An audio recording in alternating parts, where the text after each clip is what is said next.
کیا اپنی پسند کی شادی گناہ ہے؟ بہت لوگ کہتے ہیں لو میرج حرام ہے، لیکن کیا سچ میں ایسا ہے؟ بہت لوگ یہ بھی کہتے ہیں کہ اپنی پسند کی شادی کرنا گناہ ہے، لیکن کیا اسلام میں سچ میں ایسا لکھا ہے؟ چلیے آج ہم اس ویڈیو میں پوری جانکاری لیں گے۔ آج کل بہت لوگ کنفیوز رہتے ہیں کہ لو میرج یا اپنی پسند کی شادی اسلام میں صحیح ہے یا غلط۔ سب سے پہلے ایک بات سمجھ لو، اسلام میں کسی کو پسند کرنا گناہ نہیں لکھا گیا۔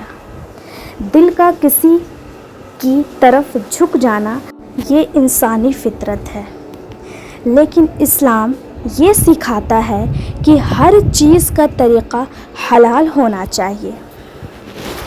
اگر ایک لڑکا اور لڑکی غلط ریلیشن میں چلے جائیں، اللہ کی ہدایت توڑ دیں تو وہ غلط ہے،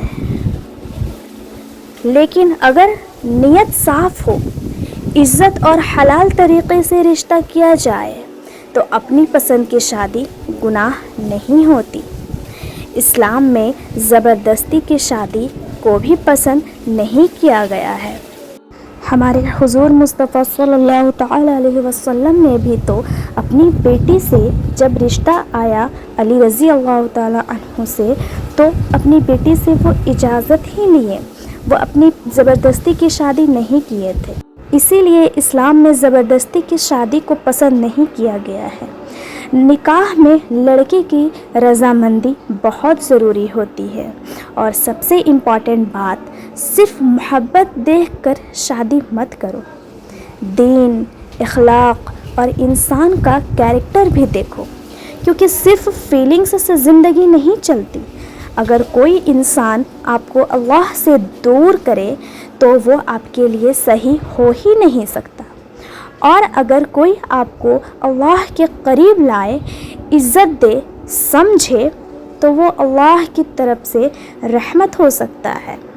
یاد رکھو، اسلام محبت کے خلاف نہیں ہے، بس ہر چیز کو حلال اور پاک طریقے سے کرنا سکھاتا ہے۔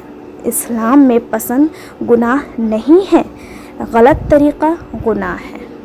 اسی لیے اگر آپ پسند کرتے ہو تو آپ شادی کر سکتے ہو، لیکن شادی سے پہلے آپ کو یہ دیکھنا ہے کہ وہ انسان میرے لیے حلال طریقے سے ہے یا نہیں ہے۔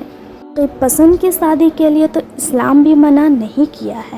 لڑکی کا رضامندی ہونا بہت ضروری ہے، تبھی اس کا نکاح کسی مرد سے ہو سکتا ہے۔